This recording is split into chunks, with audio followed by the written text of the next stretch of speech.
Boa noite. Grande satisfação participar desse espaço. Saúdo a presidenta Gleisi Hoffmann, Paulo Okamoto, presidente da Fundação Perseu Abramo. Muito obrigado pelo convite.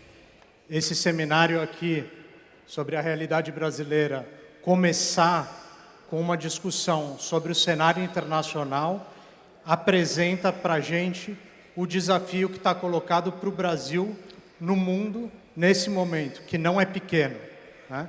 Eu vou trazer aqui algumas reflexões. Bom, a grande maioria aqui, imagino, não me conhece, né? Eu sou Pedro Silva Barros, funcionário do IPEA, Instituto de Pesquisa Econômica Aplicada, do Ministério de Planejamento e Orçamento do Brasil. E estou aqui provavelmente porque eu participo do Grupo de Conjuntura Internacional da Fundação Perseu Abramo, que se reúne a cada 2 semanas. Então, boa parte das reflexões que eu farei aqui faz parte daquele debate, ainda que, obviamente, eu não fale aqui pelo grupo, né?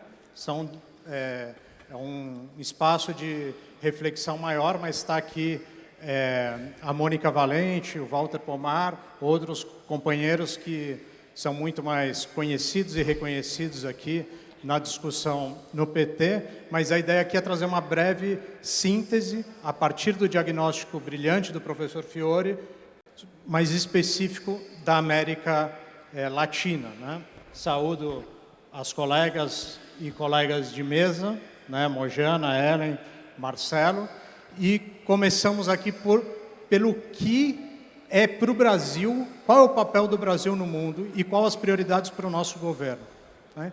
Então, no programa de governo da Federação Partidária, PT, PCdoB, PV, no programa de governo que elegeu o presidente Lula, há 2 prioridades claras de política externa, que muitas vezes é confundida pela agenda conjuntural.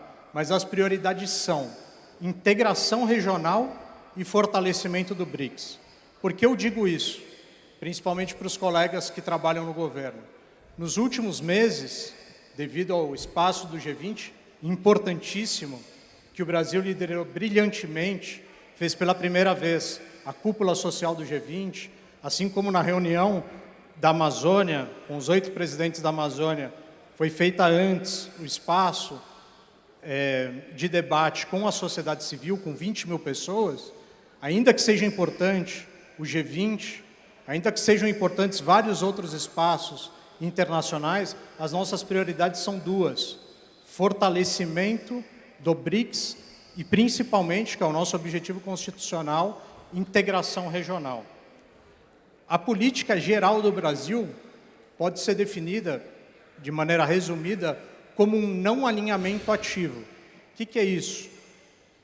Não alinhamento ativo é agendas positivas com todos os polos de poder, com os Estados Unidos, com a China, com a Europa, mas prioridade inequívoca para a integração regional. Hoje, na América do Sul, a gente tem um quadro desastroso, fruto dos desmontes dos últimos 10 anos, que é desintegração econômico-comercial, simultaneamente, concomitantemente, ao mesmo tempo, de fragmentação política. Fragmentação política não só entre os países, que é visível, é muito difícil reunir todos os países da região hoje, mas fragmentação e polarização dentro de cada um de nossos países. Esse é um cenário desastroso para a região. A região dividida, ela é muito mais vulnerável às ingerências extra-regionais. O cenário que o professor Fiore trouxe é de um mundo muito mais complexo em relação ao ambiente, ao clima, muito mais complexo em relação à paz. Temos guerra no centro e também é muito mais complexo para a gente pelas dificuldades de integração regional. A partir desse cenário, o que foi feito nesses 2 anos e o que pode ser feito, né? Que eu acho que é a contribuição que pode ser trazida aqui, principalmente o que pode ser feito nos próximos 2 anos. O presidente Lula já na transição, então a gente pode considerar que desde a transição a gente já tem 2 anos de governo, ele desenhou a política a partir desse diagnóstico de não alinhamento ativo. As primeiras viagens né? Ainda em janeiro do ano passado, o presidente, como está hoje, foi ao Uruguai e foi à Argentina. Logo em seguida, em fevereiro, foi a Washington. 2 meses depois, em Pequim. E ele fez algo que, na transição, muitos achavam que seria impossível, que seria reunir aqui em Brasília os 12 presidentes da América do Sul. Não era fácil. Só esse encontro, essa mesa com os 12, já deve ser muito aplaudida. E foi reconhecida pelo mundo. Mas para que isso fosse possível, ele teve que ir a Washington, teve que ir a Pequim, teve que ir à Europa dizer que aqui na América Latina, quem define o futuro somos nós, latino-americanos. Esse é um princípio constitucional do Brasil, está na primeira página da Constituição, parágrafo único do artigo 4º. O Brasil deve buscar, não é liderar, não é impor, não é hegemonizar, buscar a integração política, econômica, social, cultural dos povos da América Latina. E esse povos é especialmente importante no momento que Cuba sofre, mais do que nunca, um ataque à manutenção das sanções, do embargo, e a solidariedade latino-americana deve ser resgatada. É muito difícil hoje, mesmo nos espaços de esquerda, aparecer essa palavra, solidariedade. Ela é fundamental para a nossa política externa ser efetiva, ela é fundamental para consolidar no mundo a ideia de América Latina livre como zona de paz, livre como distante das ingerências extra-regionais. Tem capacidade de dissuasão, isso é importante, eu vou falar depois 1 minuto sobre a questão dos militares. Agora, aqui na região, no ano passado, a gente teve esse encontro. O presidente Maduro nunca havia se reunido na vida com os presidentes do Uruguai, Lacalle Pou, ou o Mário Abdo Benítez, que governava o Paraguai. O presidente da Colômbia não reconhecia o governo do Peru. O presidente do Equador, à época, o Guillermo Lasso, ano passado, não falava, não conversava com o presidente Alberto Fernandes da Argentina. E aqui em Brasília foi feito esse consenso.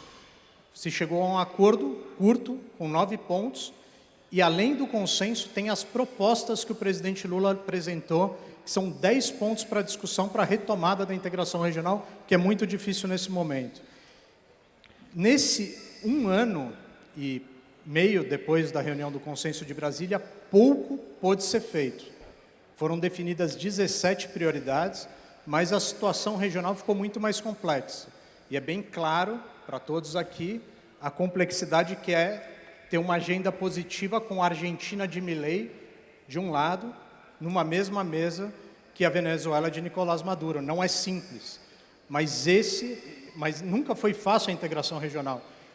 E construir uma agenda positiva com todos é o objetivo histórico do Brasil, e só um governo do Brasil, como o governo do presidente Lula, que tem clareza sobre a soberania nacional, pode construir, pode liderar.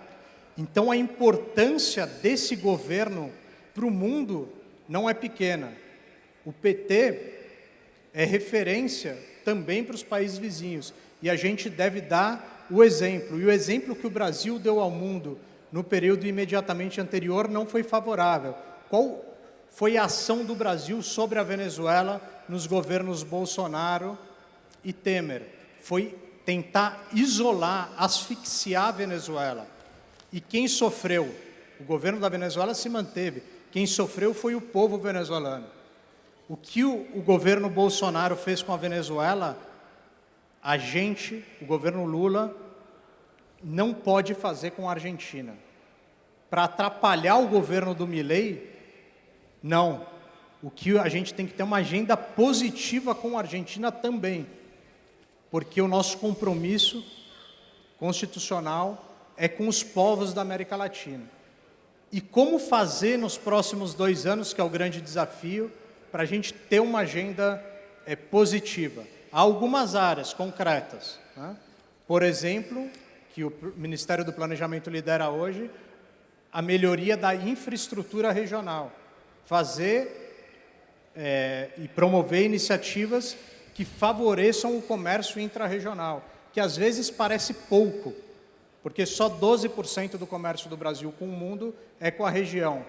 Mas esse comércio que a gente tem com a região é muito mais acessível às pequenas e médias empresas, geram muito mais e melhores empregos.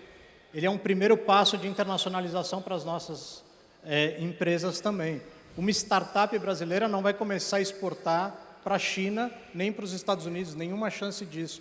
O nosso espaço regional é prioritário. Ainda que nossos vizinhos só importem, só respondam por 1,3% das importações do mundo, do que a gente exporta com alta e média alta intensidade tecnológica, 40% é para a região. Do que a gente exporta para a China, só 3% é industrializado. O nosso comércio com a China é muito importante, garante o nosso superávit. Mas para a China a gente exporta 3 produtos: minério de ferro, petróleo e soja. Multiplicamos por várias vezes nos últimos anos, mas é insustentável e é impossível a gente reproduzir isso nos próximos anos. Temos que construir com a China uma agenda de qualidade. Isso tem impacto direto na adesão ou não do Brasil à Rota da Seda. A gente não deve aderir isoladamente. Um cenário de alguns países da região vinculados profundamente com um polo de poder e outros países da região vinculados profundamente com outro polo de poder é um desastre.